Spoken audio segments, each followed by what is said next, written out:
Rappelez-vous, c'était une décision historique. Le 21 novembre 2024, la Cour pénale internationale émettait des mandats d'arrêt contre le Premier ministre israélien, Benjamin Netanyahou, et celui qui était alors son ministre de la Guerre, Yoav Gallant. Pourtant, alors même qu'il s'agit d'une obligation légale, la France avait annoncé à ce moment qu'elle ne procéderait pas à ces arrestations et que donc Benjamin Netanyahou pourrait venir s'essuyer les pieds sur le sol français quand il le voudrait. La raison de ce renoncement était simple, c'était la condition posée par les Israéliens pour que Emmanuel Macron puisse prétendre être pour quelque chose dans l'accord de cessez-le-feu intervenu entre Israël et le Hezbollah en novembre dernier. Un accord de cessez-le-feu qui n'aura de toute façon pas été respecté puisqu'Israël a continué à bombarder et tuer tous les jours des Libanais et vient en plus d'obtenir de la Maison-Blanche 3 semaines supplémentaires pour occuper le Liban sans que bien sûr Emmanuel Macron ait quoi que ce soit à dire.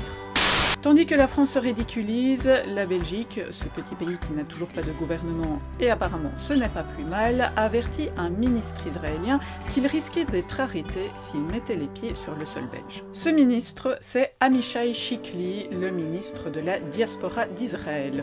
Au début du mois, il avait proféré des menaces contre un citoyen belgo-libanais. Ce citoyen, c'est Diab Abu Jaja, le président de la fondation Hind Rajab, une fondation qui récolte des preuves contre les soldats israéliens qui participent au génocide des Palestiniens. Dès qu'un de ces soldats s'avise de vouloir sortir d'Israël, la fondation Hind Rajab porte plainte contre lui et réclame son arrestation auprès des autorités du pays où il séjourne. Autant vous dire que les activités de la fondation Hind Rajab suscitent beaucoup d'inquiétude en Israël, ce qui a poussé Amichai Chikli à menacer directement Diab Abu Jaja sur le réseau social X avec un message dont voici la traduction. Bonjour à notre activiste des droits humains, fais attention à ton beeper. Ce message fait directement référence à l'attaque terroriste menée par Israël au Liban en septembre dernier, lorsque 5000 beepers piégés avaient explosé, tuant 12 personnes et en blessant 2800 autres. Suite à ce message, évidemment, Diab Abu Jaja a porté plainte contre Amichai Chikli pour menace terroriste. Le fait qu'un ministre israélien menace publiquement le président de la fondation Hind Rajab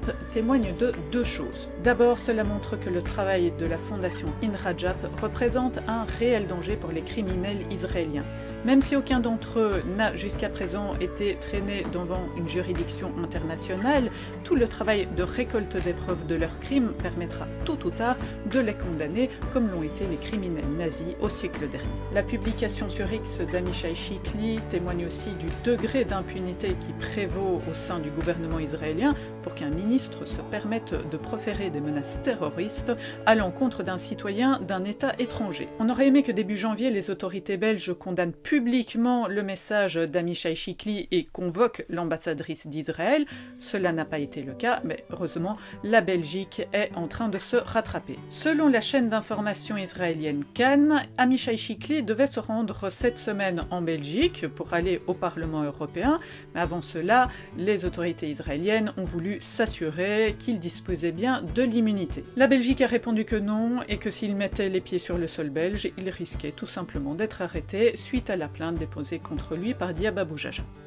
Autre petit pays sur le continent européen, mais ambiance très différente lorsqu'il s'agit des rapports avec Israël, j'ai nommé la Suisse. Ici on est à l'évidence en terrain conquis aux intérêts israéliens, comme en témoigne le traitement qu'ont réservé les autorités suisses au journaliste palestino-américain Ali Abounima. Ali Abounima est le directeur exécutif de The Electronic Intifada, le célèbre média en ligne qui traite les questions relatives à Palestine-Israël. Samedi dernier, alors qu'il se rendait à un événement sur la Palestine à Zurich, il a été kidnappé en pleine rue par 3 policiers en civil, puis détenu pendant 3 jours, sans charge ni inculpation. Durant toute sa détention, il n'a pu appeler ni son avocate, ni sa famille, et au bout de 3 jours, il a été emmené menotté à l'aéroport, puis reconduit dans un avion à destination d'Istanbul. Ce nouvel épisode de criminalisation des journalistes qui effectuent un travail honnête sur les génocides des Palestiniens n'a malheureusement pas ému grand monde en Europe. Les seules condamnations officielles sont venues des ONG Amnesty International et Euromed Monitor, ainsi que de l'ONU via Irene Khan, la rapporteuse spéciale sur la liberté d'expression et d'opinion,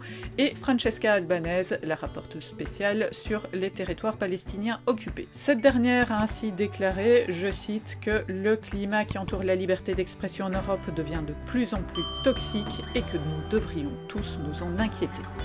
Pas plus qu'ailleurs, on a entendu de voix en France s'élever contre l'arrestation du journaliste Ali Abounima. Par contre, ils étaient nombreux, ceux qui étaient au balcon pour tomber à bras raccourcis sur un journaliste de France Info qui avait eu le malheur de vouloir informer correctement son public. En l'occurrence, il avait utilisé le terme otage palestinien plutôt que prisonnier palestinien, comme il est plutôt d'usage de le faire dans les médias français, alors qu'on sait très bien que le terme otage est le terme exact dans la mesure où beaucoup de ces Palestiniens sont kidnappés et emprisonnés dans les geôles israéliennes sans charge ni procès. Suite à cette audace sans nom, des journalistes et des politiques ont hurlé au scandale, notamment la députée macroniste Caroline Yadan qui a dénoncé une injure abjecte et inacceptable. Plutôt que de dénoncer cette ingérence du politique dans le travail d'une rédaction, la chargée de com de France Télévisions a répondu à la députée sur un ton amical.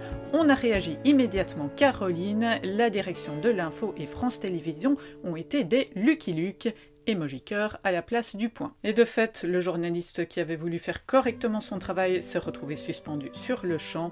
Il risque même le licenciement. C'est une preuve supplémentaire, une de plus il en fallait, qu'aujourd'hui dans les médias français, il vaut mieux défendre les génocidaires plutôt que de chercher à dire la vérité. Heureusement, il nous reste encore quelques minces espaces de liberté sur les réseaux sociaux, mais comme vous le savez, les algorithmes ne nous facilitent pas la tâche, alors je vous invite à partager cette vidéo et à vous abonner à ce compte si vous souhaitez voir les suivantes.